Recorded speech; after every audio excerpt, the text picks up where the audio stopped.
A woman woke up from a coma and suddenly felt a stick stuffed in her mouth. She instinctively tried to break free, but her hand hit the collar around her neck. It was locked tight.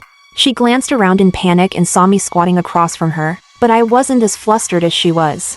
I took the pin off my ID badge, rubbed it against my hair to build up static, then set a leaf in some water. It only took a second to figure out which way we were facing.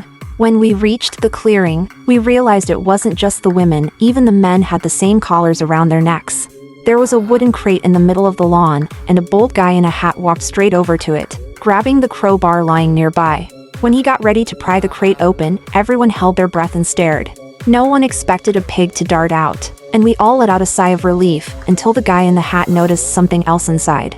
He stepped in and pulled it out carefully.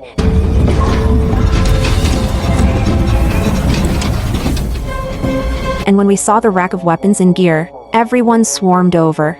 But the observant woman who'd just woken up spotted a small package taped to the crate's lid, and inside was a key. She called out to Mike, who was up ahead, and sure enough, it unlocked his collar.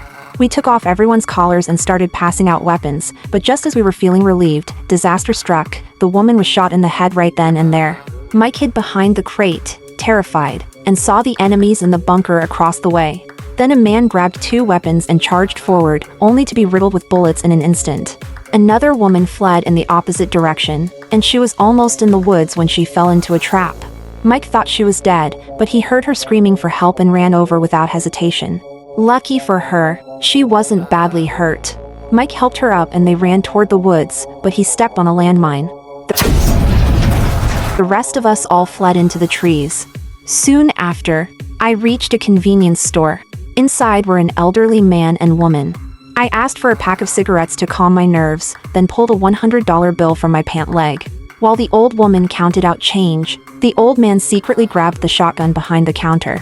But the change he gave me gave him away. He was short $1.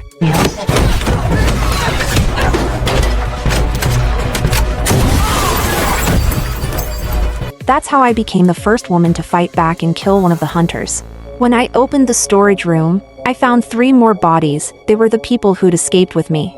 I picked up a weapon and got ready to leave, but then I heard a hunter's voice over a walkie-talkie, checking in with their partner. I dropped down into the grass right away and got into position to ambush them.